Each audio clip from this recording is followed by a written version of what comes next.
know a little bit. Like my daughter says, enough to get me in trouble on the computer. All right. Ready? Yeah. Okay. We're here again at the Slayington Library to do our monthly Sweet Spot lecture. I'm Ed Bechtel from Bechtel's Pharmacy. And today we're going to talk about food choices.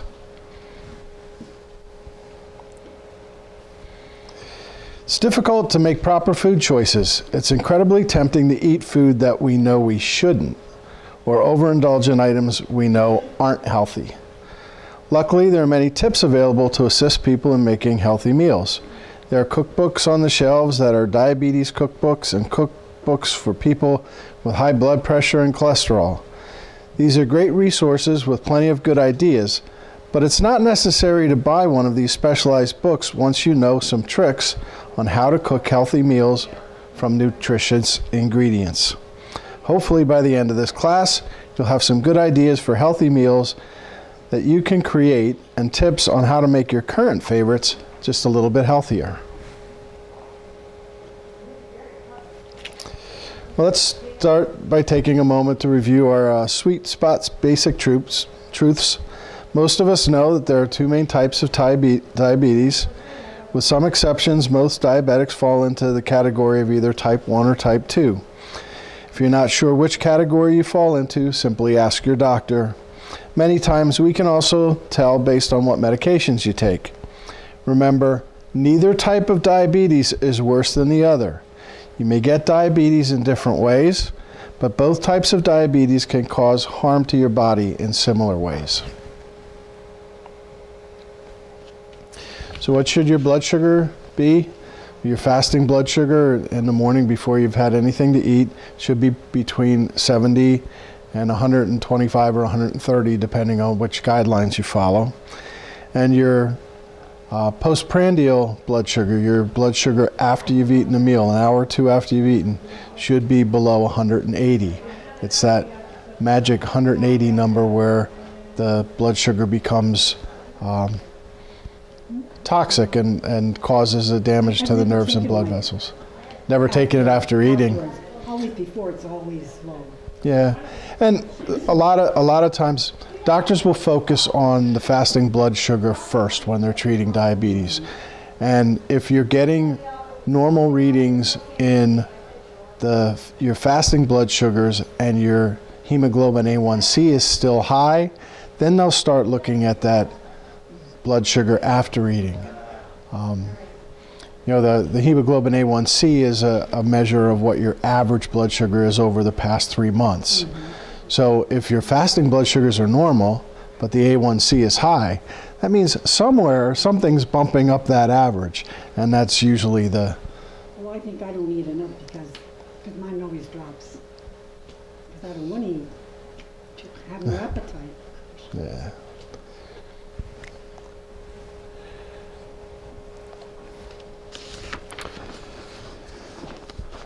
Did you know that diet's the #1 discussion point among patients living with diabetes? Many people claim that eating healthy is just too expensive. Others will claim that their foods don't taste the same when they make them in a healthy way. Some say their families won't eat healthier foods. Another common reason is lack of time. Any other reasons you can think of that interfere with you eating healthy? No, that kind of... That's true. If there's more prep, there's more... Yeah, but even you can buy frozen foods that are healthier than other, you know, that you can just pop in the oven. But yeah, I mean, lazy, that kind of goes with the time thing. You know, healthier meals take a little bit more time to prepare, a little bit more time to think about. A little bit more advanced planning when you go to the grocery store.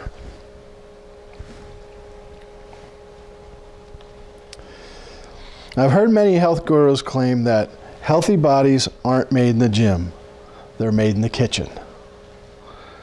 Despite the best exercise regimens, without proper eating habits, it's incredibly difficult to maintain a proper weight and blood sugar control. What better way to control what you eat than to cook meals yourself and ensure that only the healthiest of ingredients are included? Cooking's a fun hobby for some people, a dreaded chore for other people. Whether you love to cook or you do it out of obligation, it's important to make sure that you're eating healthy meals to go along with your healthy lifestyle. There are 3 important things to keep in mind when attempting to prepare healthy meals. Step 1 is to know your ingredients and how they affect your body. Step 2 is finding recipes that interest you and making any necessary adaptations to ensure it's as healthy as possible while maintaining its appeal. Step 3 involves arranging your plate in a healthy manner. We'll go through all of these steps to give you the tools that you'll need. Before you begin cooking, it's a good idea to understand the ingredients and know how the ingredients can affect your body. I'm sure that you've heard that high blood sugar has 2 friends, high cholesterol and high blood pressure. People who are trying to keep blood sugar under control often need to make sure their blood pressure and cholesterol levels are healthy too. Once you know what ingredients can affect your health, you'll be able to look at recipes and decide if it's good or think of ways to improve it based on your health concerns.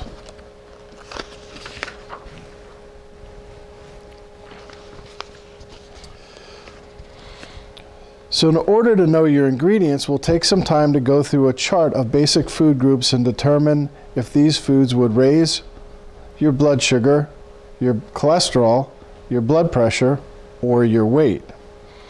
You also have a sheet, there's a handout there, in front of you with a chart that you can fill out and take notes on as well. Do we have pens, Mrs. B?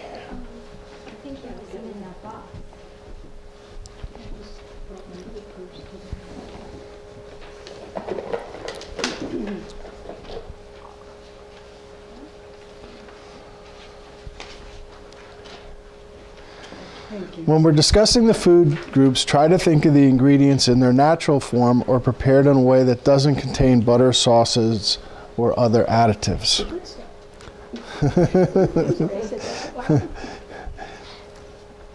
First, meat. Won't raise your blood sugar unless it's covered with sauces or breaded. It does raise your blood pressure if it's salty. Preserved meats, especially pork and sausages, deli meats, and the like. Can raise your cholesterol. It's a very dense calorie food. There are a lot of calories packed in a small space, which causes weight gain if large amounts are eaten. Carbohydrates basically have 4 calories per gram. Proteins have 5. And fats have 8. So, you know, there was a researcher up at Penn State that came up with this thing called volumetrics, where they looked at the volume of food that people put on their plates, and they tried to replace, you know, things that were calorie dense with things that were less calorie dense, and people were eating the same volume of food, but consuming less calories. So it was one of those diets that was going around for a while. It seemed to work. And if you think about the My Plate method, where you're filling half your plate with green leafy vegetables, it kind of follows that same idea, although, you know, not directly. Cheeses are typically very low in sugar. Cheese is a good snack that doesn't raise your blood sugar much at all, but it could contain a lot of sodium that can raise your blood pressure. And it's high in fat that can raise your cholesterol and your weight, because, you know, fat packs the most punch as far as calories. Eggs won't raise your blood sugar. They shouldn't raise your blood pressure alone, but if your arteries are hardened by cholesterol and plaque deposits, eggs can contribute to this. Can raise your cholesterol if you're eating egg yolks. If you're worried about cholesterol, eat egg whites or reduce the number of eggs in your meals. And eggs shouldn't cause weight gain if eaten in moderation. Milk and yogurt can raise your blood sugar even if it's skim or low-fat milk. Being fat-free or low-fat only changes the fat content, not the carbohydrate content. Actually, when they take the fat out, it usually concentrates the sugar. So, you know, low-fat milk tends to have a little bit more sugar in it than whole milk, but it doesn't have the fat. So depending on what you're watching, try to use low-fat or fat-free dairy products when they're available. It shouldn't cause blood pressure, cholesterol increases, or weight gain if used in moderation with appropriate portions. Fruits. They're relatively healthy, but be aware that fruit can raise your blood sugar. So eating large amounts of fruit can be unhealthy for your blood sugar. Non-starchy vegetables, fresh or frozen, won't raise your blood sugar, blood pressure, cholesterol, or weight. Canned vegetables may be high in sodium, and that may raise your blood pressure. Breads and cakes, they're going to raise your blood sugar.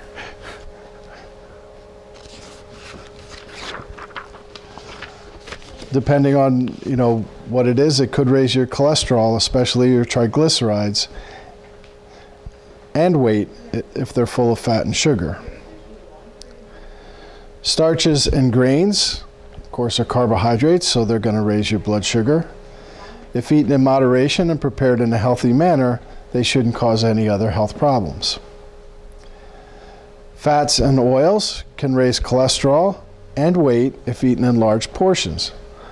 Like eggs, if artery hardening is present, they may raise your blood pressure. It's important to note that non-starchy vegetables are the only category that has little or no effect on all the health concerns.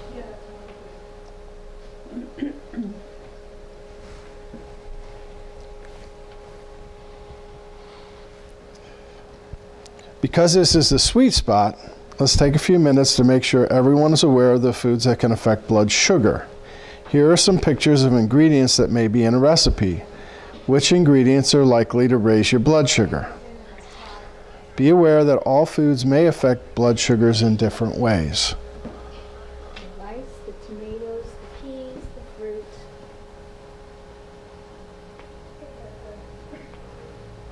And the others, oh, there's beans, the beans. Okay. I'm not sure what. I think that's salami. But the salami is going to raise your blood pressure and your cholesterol. He said blood sugar. Right, your blood sugar.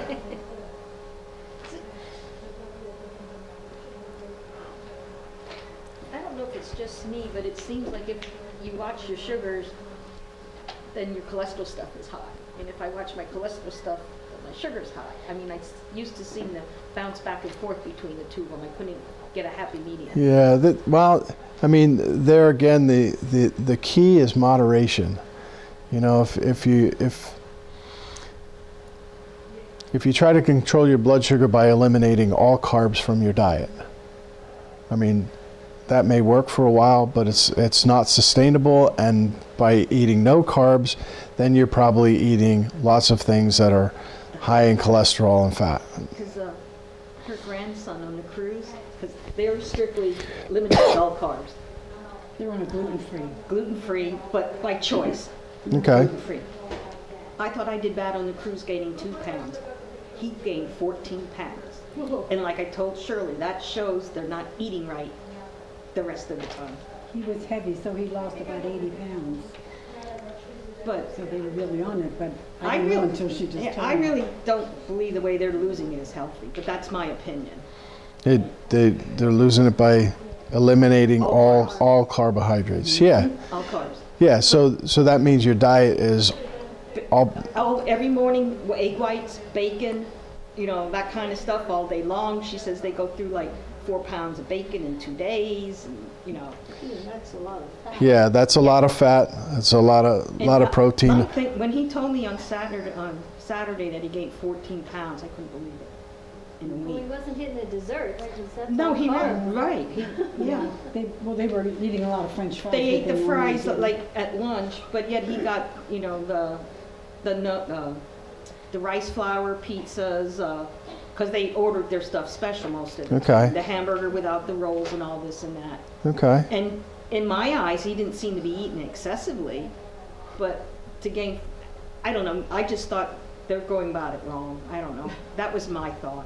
Yeah, if you're eating all, you know, high fat, high protein, and no carbs, I mean, fat is more calorie dense. There's Right. more calories, you know, in an ounce of fat than there is in an ounce of carbohydrates. So, you know, there's more calories in proteins than there is in carbohydrates.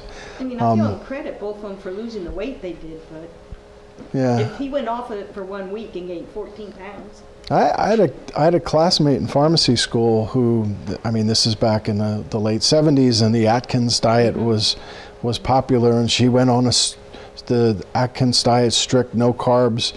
She ended up in kidney failure because she was eating all this high protein stuff, and you know, and so you know, that's hard it's on the- like anything. One affects this, then the other diet affects this, and it's Right.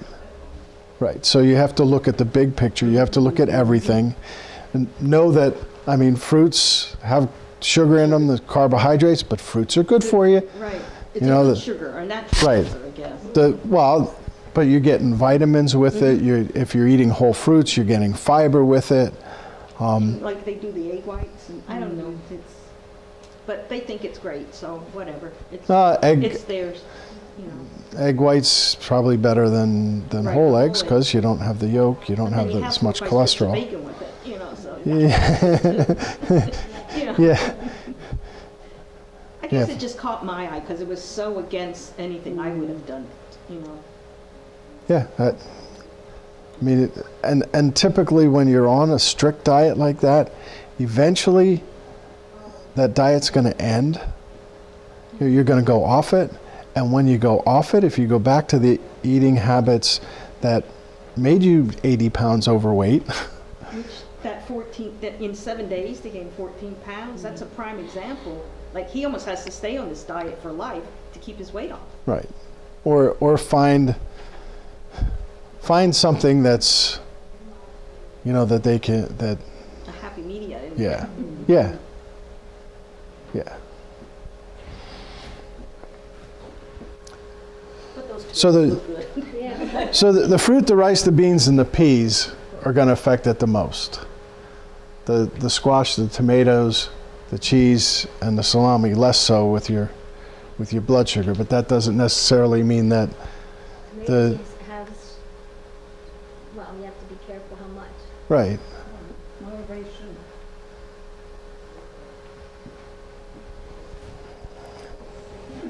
I'm surprised they have white rice and not brown rice.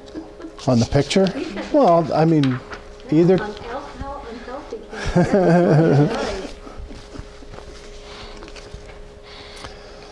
So when you're getting to know your ingredients, it's important to read food labels. First, you want to start by noting the serving size. This will tell you how much of the item you can eat in order to match the nutritional contents below.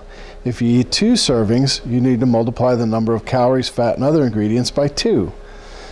The next thing to note is the calorie content. Many people don't understand the calories and how much is too much. One quick tip. If you multiply your weight by 10, that's about how many calories it would take to maintain your current body weight. So a person who weighs 200 pounds should consume about 2,000 calories a day in order to maintain their current weight. If you weigh 150 pounds, that's 1,500 calories per day. It's only a rough estimate, but it gives people the idea of what to shoot for.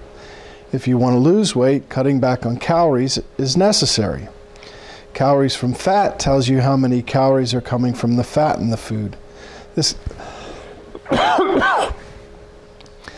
can help people to understand if the food is high in fat. For example, if an item has 200 calories and 180 are from fat, you know it's a high-fat food.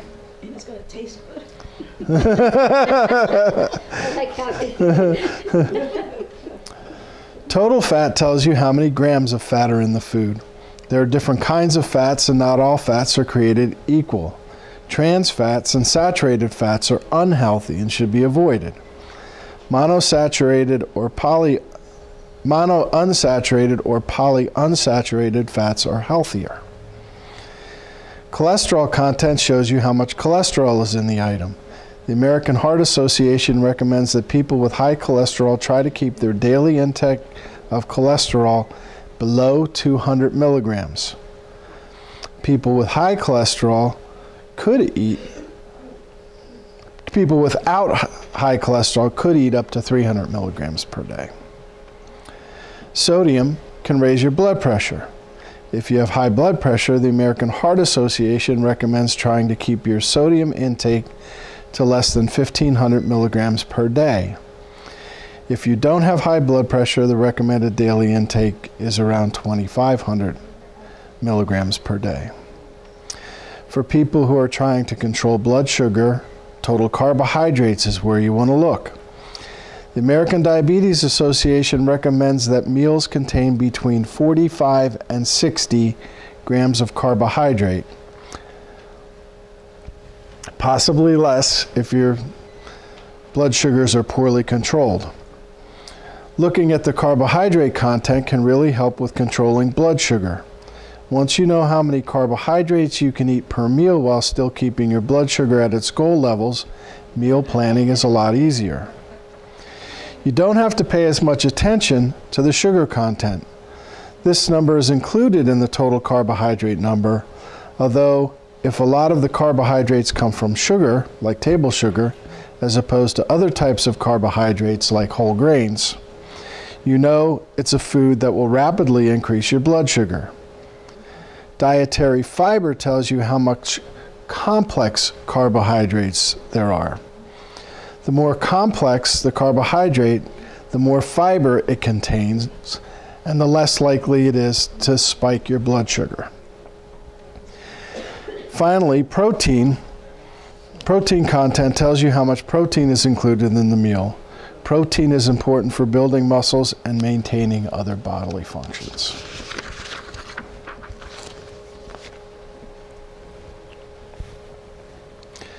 Does anyone know how a meal high in fat can affect your blood sugar?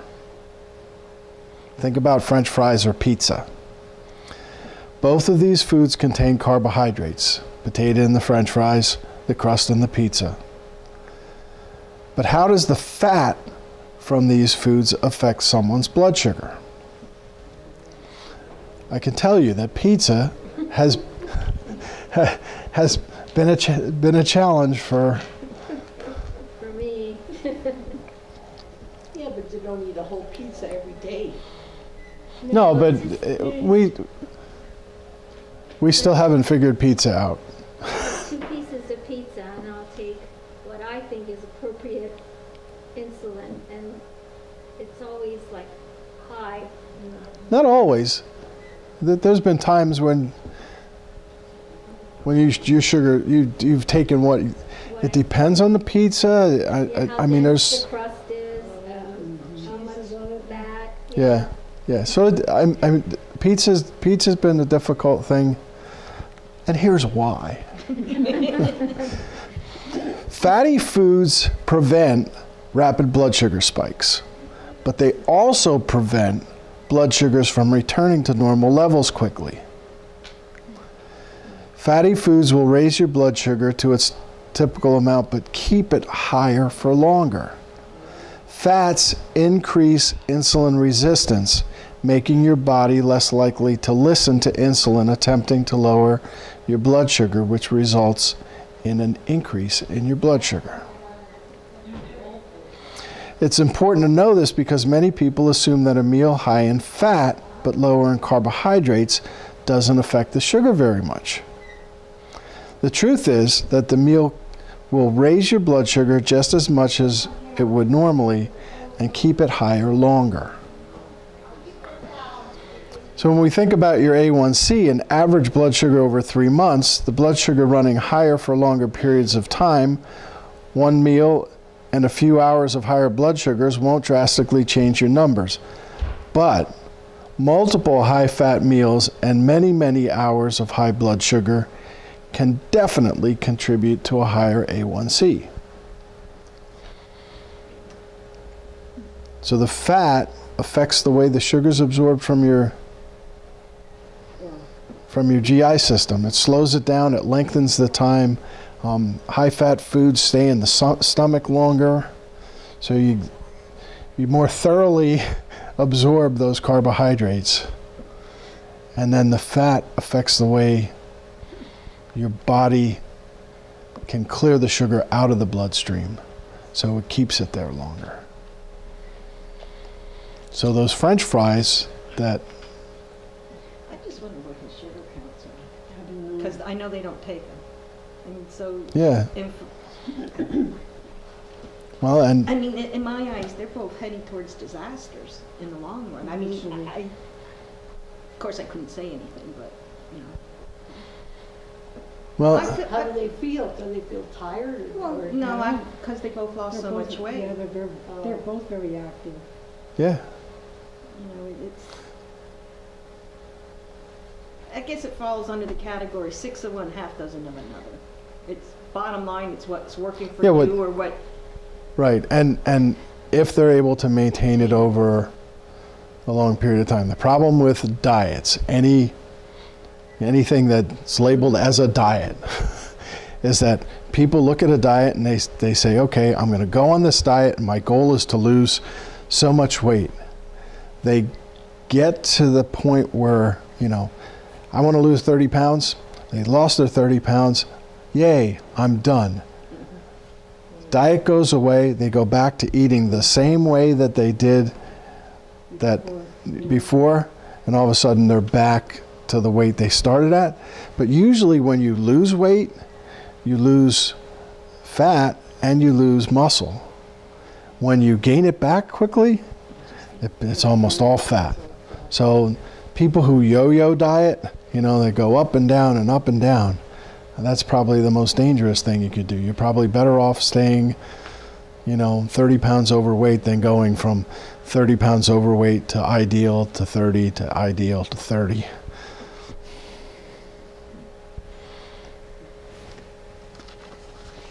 What you have to do is make the changes to your diet and changes to your exercise, changes to your lifestyle in ways that you can, you know, incorporate and live with, that you could live with the rest of your life, that, you know, is going to take the weight off and keep it off. And the only time in my life I was able to lose a substantial amount of weight was when we first got married and we were living 3 blocks from the Y. I thought he was going to say you couldn't cook. No. And so that was. And before we had kids, and then We played racquetball. we played racquetball 2 or 3 times a week. And when I couldn't, And when she couldn't beat me anymore, because I was pregnant. Never tell the whole story. Then I quit. And then we both gained weight. but yeah, All towards the Snap Fitness. right. Yeah, it's, Have to go though. The whole thing, yeah. The trouble is, you go there, your mouth gets a lot of exercise, but your Yeah. body is lacking. well, sometimes that's good for you too. That's socialization. Yep. It's fun. Okay. So how does food high in fiber affect your blood sugar? The answer is that fiber helps to get in the way of your body's digesting carbohydrates. Think about eating celery. Celery is pretty easy to eat, but usually by the end, you're left chewing on a very fibrous ribs of the stalk that take a little bit longer to chew. This is similar to what fiber does in your digestive system. Simple carbohydrates without a lot of fiber, like sugar or white potatoes, are easily broken down by your body and absorbed. This results in sugars that rise quickly.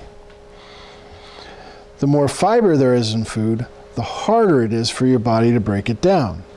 Your body has to work a little bit harder to get the nutrients and carbohydrates out. Fiber prevents large blood sugar spikes because carbohydrates aren't released quickly. It takes time for your body to get them out, resulting in smaller, less drastic changes in your blood sugar. Fiber's also good because preventing blood sugar crashes from high spikes prevents you from feeling strange as your blood sugar changes. It also keeps you feeling fuller longer.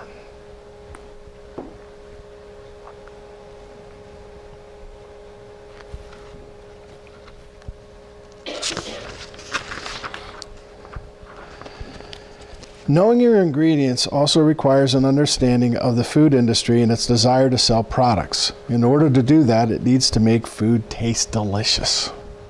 Unfortunately, they have a bunch of tricks that make food taste good but also make it less healthy. You need to be aware of what's called the fat and carbohydrate seesaw.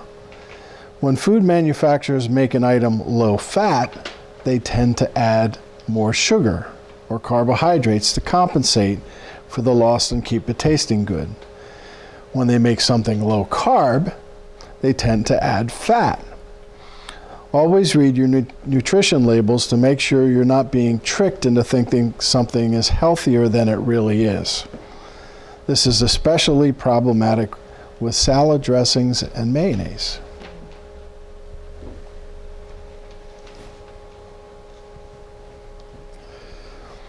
Other items that have sneaky ingredients are prepared sauces, especially pasta sauces. Regular pasta sauce, despite containing mostly non-starchy vegetables, can contain nearly 15 grams of carbohydrate in a half-cup serving. If available, choose sauces that are no sugar added, which does not mean they're carbohydrate-free.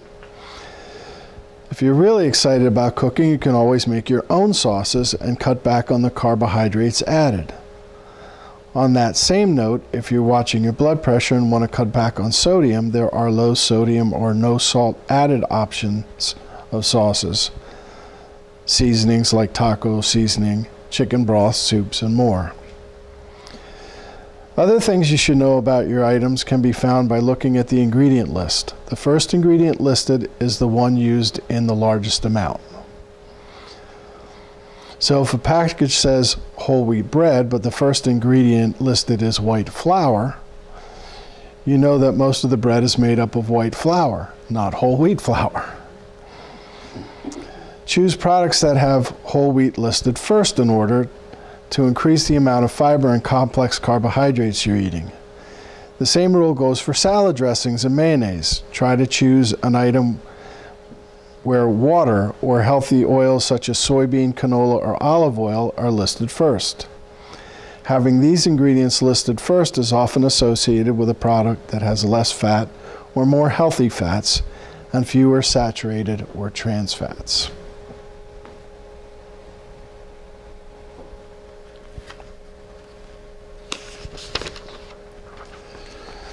Now comes the fun part. Let's look at cooking and find a recipe that you can adjust to meet your likes and needs. You'll eventually get in a great groove and be able to think of creative, healthy meals, or know how to tweak current favorites into healthier alternatives. But first, you might find that you have a recipe that you love, but you know it contains some unhealthy ingredients. So how do we fix that? Here are a few tips. And we have grandchildren that have food allergies, so we've had some fun finding things that we can cook that they can eat. So it can be fun to play around with recipes that, although if you tell my wife's family you're serving them vegan brownies, they won't eat them, even though they're good. They have more sugar in them than What, the vegan brownies? Yeah. They might not be good for diabetics, but they're good for little kids who have egg allergies. So, I'm sure you've heard of using whole grain products like whole grain pasta, brown rice, or quinoa and oatmeal. As we discussed earlier, this increases fiber, which keeps blood sugars from spiking. And we've moved to whole grain pasta, and you really don't taste the Yeah. difference. The consistency took me a little bit, like with the spaghetti, the whole grain and that too. It's longer. different, yeah. Yeah, It's longer And to- consistency's a little different, but after a while, you just don't notice it. yeah. A whole wheat, I wouldn't touch with a 10-foot pole. I don't like whole wheat. And brown rice, we've Yeah, brown rice. We made- Rice, I mean, we made jambalaya with brown rice. still using couple instant weeks brown ago, rice, and- so I don't know if that's, What's that? we use instant It's still brown rice. It's processed in some way.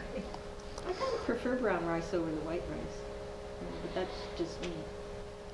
I do too, but my wife doesn't. But Certain things. some things she. Well, yeah, rice pudding, it doesn't work. Rice Yeah. pudding, Yeah. because the rice pudding don't look when it's brown. It doesn't set up right. I tried it twice and it just doesn't set up. I don't know what the difference is. You can swap out regular cheeses for low-fat or fat-free versions.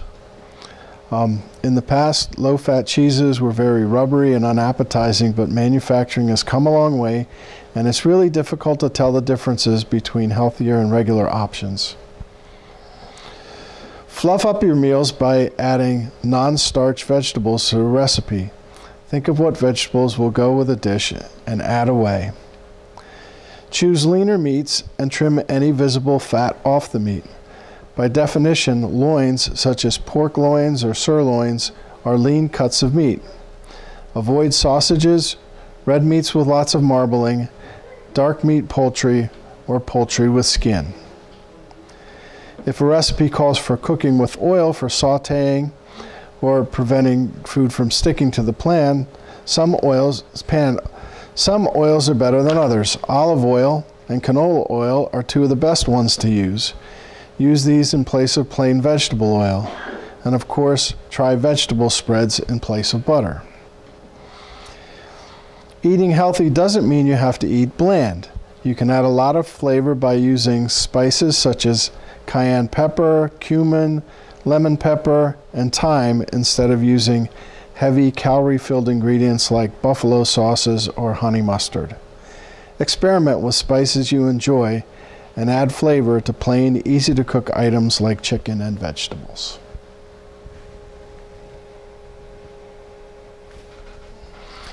Try using the Greek yogurt trick.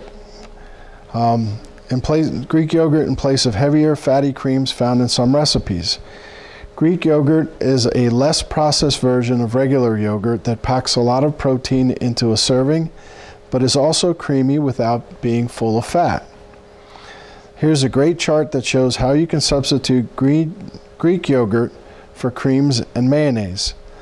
This may be helpful to have on hand if you run into recipes you really like that unfortunately contain some unhealthy ingredients.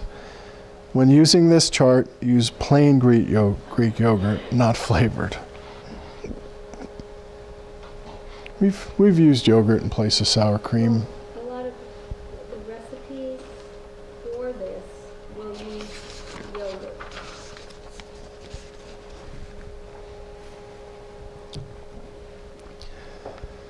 I'm going to create a scenario and I want you to tell me how you would react. You just got home from work, the kids are saying they're hungry, it's Tuesday night, which everyone in the house knows is spaghetti night. But you've just committed yourself to eating better balanced meals. How can you change your regular old spaghetti night into a meal that's more diabetes friendly? Eat a salad first. Salad? That's what I was always told. Yep. And you use the veggie pasta, like, well, what we just, You could, zucchini, yeah, they use shredded veggies instead of, yeah, that's a good idea.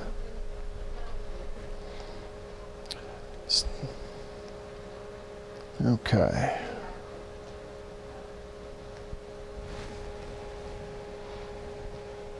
So here's what we're going to do.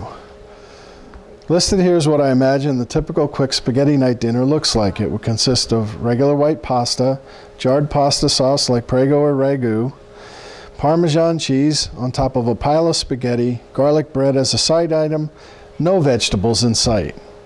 You gonna quote your daughter? When my daughter was working at the University of Pennsylvania in their Center for Health and Eating Disorders, she used to always tell us that pasta is a side dish. Pasta is not a meal.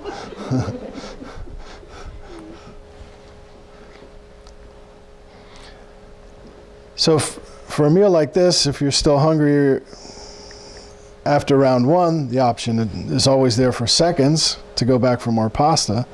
This can be problematic if you're carb counting or watching your blood sugar. Let's take a minute to think of some things you can change in a typical spaghetti night. And we said a salad. We said substituting The pasta for veggies. And then, well, they have whole wheat. whole wheat pasta, no sugar added pasta My sauce. grandson, they also took the zucchini, to shred it like that, Mhm. put pasta Yeah, sauce on it. yep, you can do that. That I didn't like The the squash. Shredded. Spaghetti squash.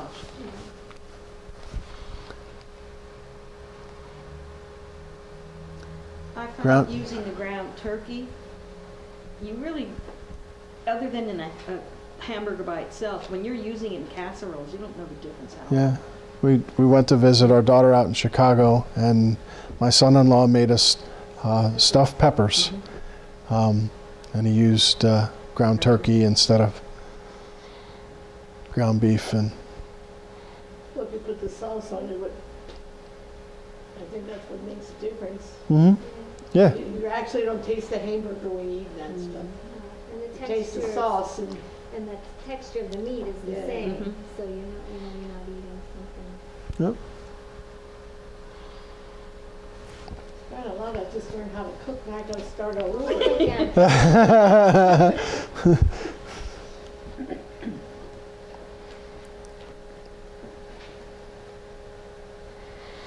It also says if you're still hungry after your salad and pasta, wait 20 minutes since starting your meal and then go back for seconds, but only for seconds on the salad, not on the pasta.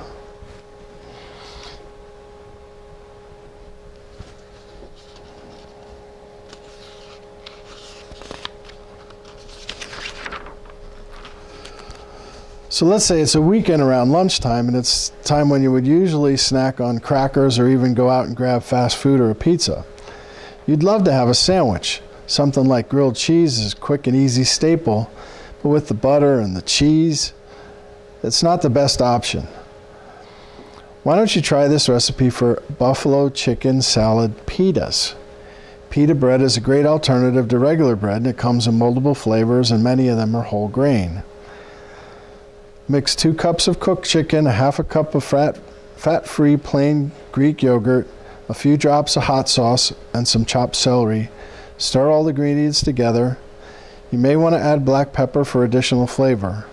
Get a pita, cut it in half, stuff each half with lettuce, tomato, and onion, along with the chicken salad. You could add blue cheese crumbles, but remember that'll add calories and fat that may not be necessary.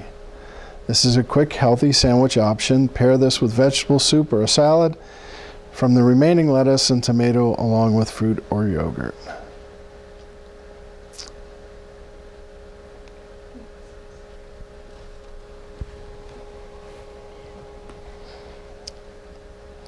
So now let's test your skills at creating a healthier meal. Chicken enchiladas are a favorite. Unfortunately, these recipes are rarely healthy, and it takes a little work to make it healthier. Take a look at the ingredients for chicken enchiladas on the left. What items do you automatically see that are trouble? Sour cream, Cheddar cheese, pretty much chicken soup that has milk, sour cream. tortillas, but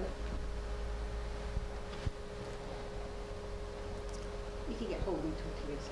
So that's what I use for a sandwich. Are some of the ingredients shouting unhealthy to you? Yeah. Good to me. Which ones are high in fat? Regular yogurt and the Greek yogurt. It said the Greek wasn't as processed. And Yeah. the barley rice and all that is. I mean, I've eaten the Greek yogurt and regular. I mean, the Greek yogurt has a little ting. Yeah. I don't like the Greek yogurt at all. I never tried it, so I'm. But Yeah. yet my daughter will only eat the Greek yogurt. I don't know what it is, but. Yeah. I'm not. I mean, I'm not a big yogurt eater though. I I eat like cottage yogurt. cheese, you know. So it's like I just can't do the Greek yogurt. yeah, it's a little bit tart. Yeah, that's a good way of putting it. Yeah. I have some at home and I just bought it because I don't know why. And I'm eating it, I go, this is kind of corny. But I ate it anyway. Put a couple bananas in it. Just if you mix it with everything else, maybe you won't even taste it. Probably. Yeah, when Yeah, mix it. in something like this, you wouldn't. Yeah. Yeah, you wouldn't taste the difference. But even, substituting low-fat plain yogurt Mhm. for sour cream in a recipe, I mean, that makes it a little bit more healthier. Yeah.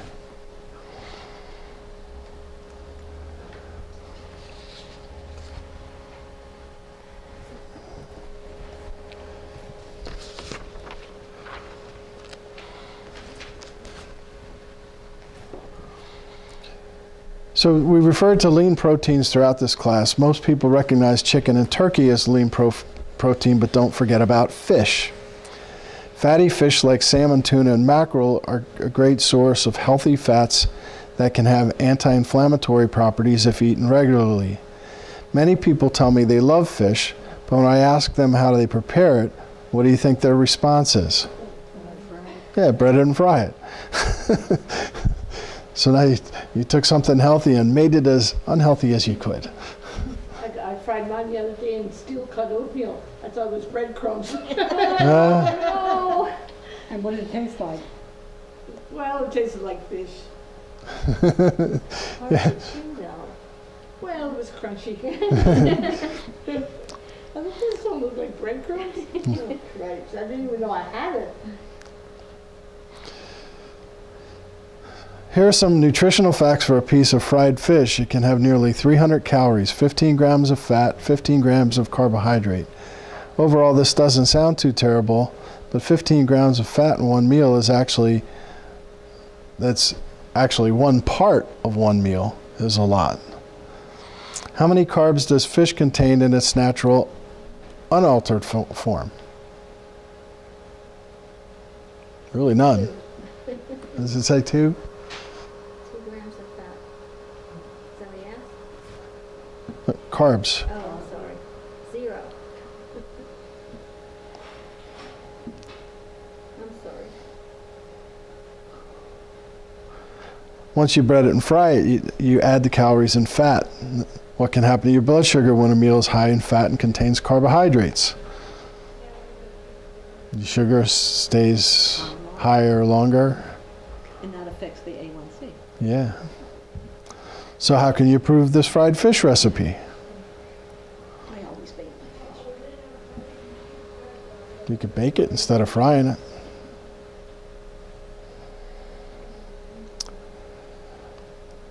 If you're not a fan of the fishy taste, try milder fish like tilapia. That can be a great way to introduce someone to the idea of eating fish regularly. Baked tilapia contains 110 calories, 2 grams of fat, 0 carbs. You can see how many calories, fat, grams, and carbohydrates you save by switching from fried fish to baked fish. Not to mention, it's far less likely to raise your cholesterol. Baking fish can be easily and much easier to clean up compared to frying fish. Spray a piece of aluminum foil with non-stick cooking spray. Season both sides of the tilapia with seafood seasoning. Use frozen tilapia can be less expensive, but fresh is great too. After you cover both sides of the fish with seasoning of your choice, lay it on the aluminum foil, cut up some green onions and sprinkle that on top of your fish. Add a squirt of lime juice and fold the aluminum foil around the fish to form a pocket. Bake it at 350 for 15 minutes. Clean up, you just throw the foil away. But then you gotta brown the butter. You're back to your 15 grams of fat. Serve with brown rice or non-starchy vegetables or your choice.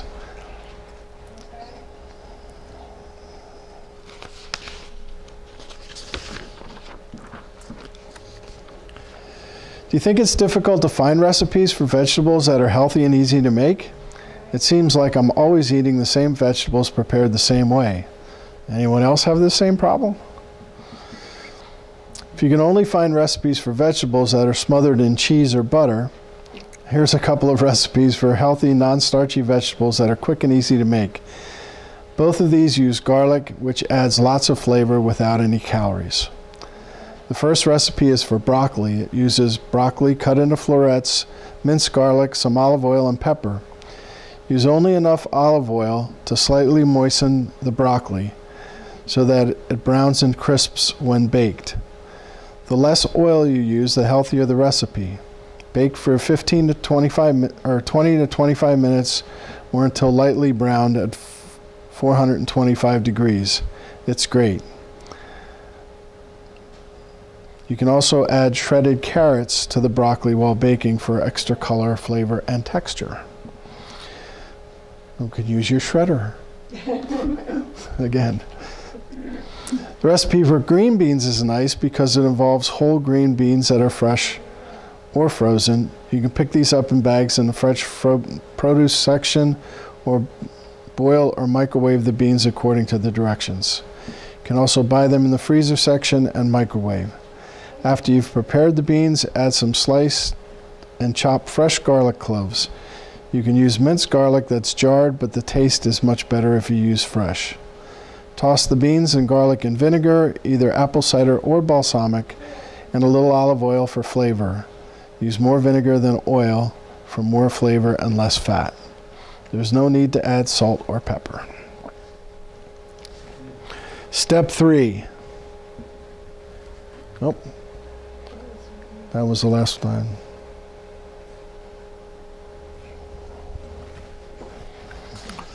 My plate. It's the most difficult step for a lot of people.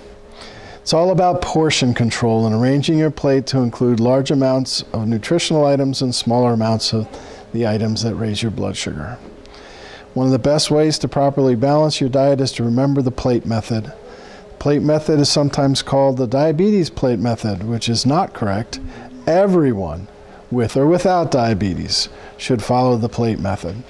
It's a way to divide your plate to maximize healthy foods and eat the recommended number of servings per day of certain food groups. The trick to the plate method is to fill half your plate with non-starchy vegetables. Again, these items won't increase your blood sugar, blood pressure, cholesterol, or weight, so it's always a good idea to fill up on these. A quarter of your plate can be your protein, such as chicken, fish, or beef. The other quarter can be starch, like a roll, a small serving of pasta, a starchy vegetable like peas or corn, or a small potato. Off of the plate is an additional serving of an item that may raise your blood sugar, such as fruit, or a drink, such as a glass of milk.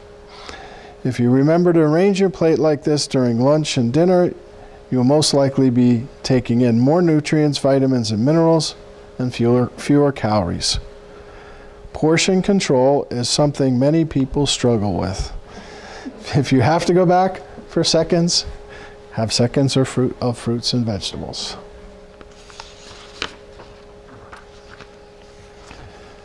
So now that we've reviewed a few ways to cook diabetes-friendly meals, let's take a second to write down one thing mentioned during this session that you would like to try.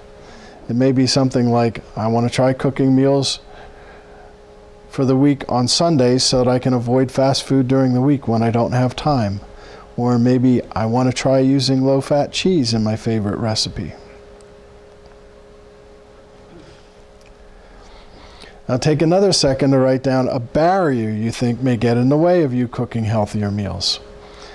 Think of anything you think may be problematic for you as you start your journey toward cooking healthier meals.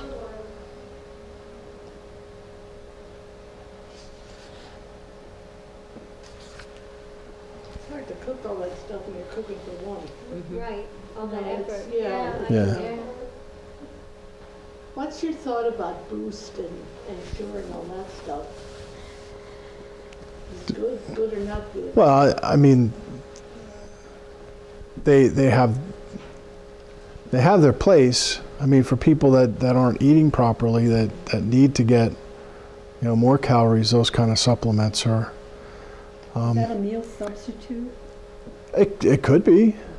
I mean, there's probably. When Mom was sick, we were putting that through, she had the tube in the nose down in the stomach.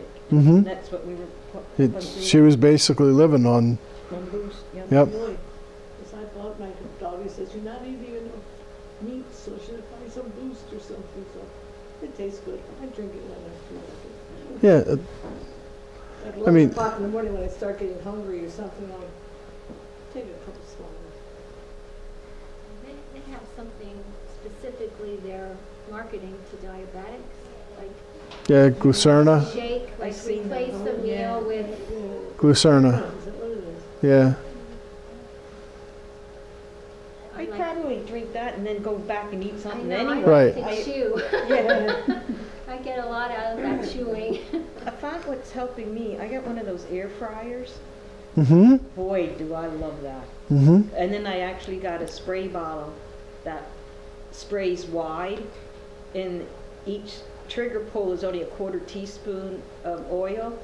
So I Okay. can do like the whole top of a fish with just that 1/4 teaspoon. Okay. That, I mean, I must use my air fryer five days a week. I don't know if it's helping, if it's just in my mind, I think it's helping. No, yeah. Eating Yeah. healthier. It's better. It's a whole lot better than using a fry daddy. Yeah. I got one of those too. That hasn't been used in years. Our youngest son wanted a Deep fryer. deep fryer, and his siblings were scandalized. But he had worked in the cafeteria when he was in college, and he'd worked the deep fryer, and he. And he likes to try things and experiment and see if he can make like something from a restaurant, see if he can. So, I mean, what? Cheesesteak. You're not doing it all the time. Right. You know, that's, Oh. like, your treat once a month or something like that, but. I don't have enough kitchen space for all these I appliances. don't. I I have a don't bread myself. making machine, I haven't used it in about 3 years, but it's still on the counter. Oh, One of these days, I'm gonna make cinnamon buns. But I really like the air fryer. I like that a lot. Fries, French fries? Yep. Mm-hmm. No, I feel perfect, can you get French? well, are you done? My battery's running low. Okay. With the, Discuss our goals for healthy cooking. Let's recap. First of all, know your ingredients. Know your ingredients. If you're watching your blood pressure, choose ingredients that won't raise your blood pressure. If you're experiencing higher than usual blood sugars, choose ingredients that won't increase your blood sugar till they return to their usual level. Remember, non-starchy vegetables are great to fill up on. If you have high blood pressure, high cholesterol, or high blood sugar, because these foods won't affect any of those conditions. The American Diabetes Association recommends meals contain 45 to 60 grams of carbohydrate per meal. So this is what you should be thinking about when you're preparing your meals and thinking about the content of them. Remember that 45 grams of carbohydrates may be too many for some people who are aiming to keep their blood sugar under control. You may have to cut back and eat fewer if your blood pressure is running too high.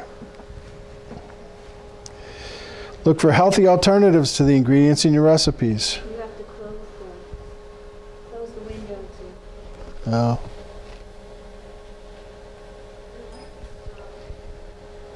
You could look at the computer.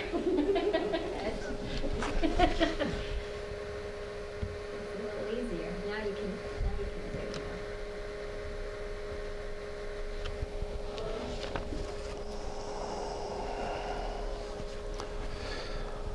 Look for healthy alternatives to the ingredients in your recipes. Low-fat or fat-free swaps are easy ways to cut calories and make meals healthier. Adding in more starchy vegetables help fluff up your meals to include more ingredients that satisfy you without adding lots of additional calories or starches. Don't be afraid to cut out unnecessary carbohydrates that don't add much to the dish. Make chili without tons of beans, or leave the corn out of your favorite Mexican dish. Keep your healthy goals in mind and know which food items are getting in the way of that.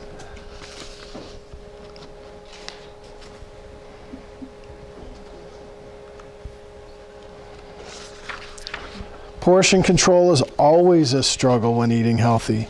Too much of a good thing can actually be a bad thing. Don't be afraid to have leftovers or to share meals with other people. Always remember to keep the plate method in mind when arranging food on your plate. I want to leave you with one last inspirational quote. Let your drive to be healthy be stronger than your excuses. It's easy to come up with excuses not to be healthy. Make a pledge to spend more effort on making your goals happen than effort on avoiding them. And that's this month's recipe. Now, did you make the recipe exactly as it calls for there, or did you say you would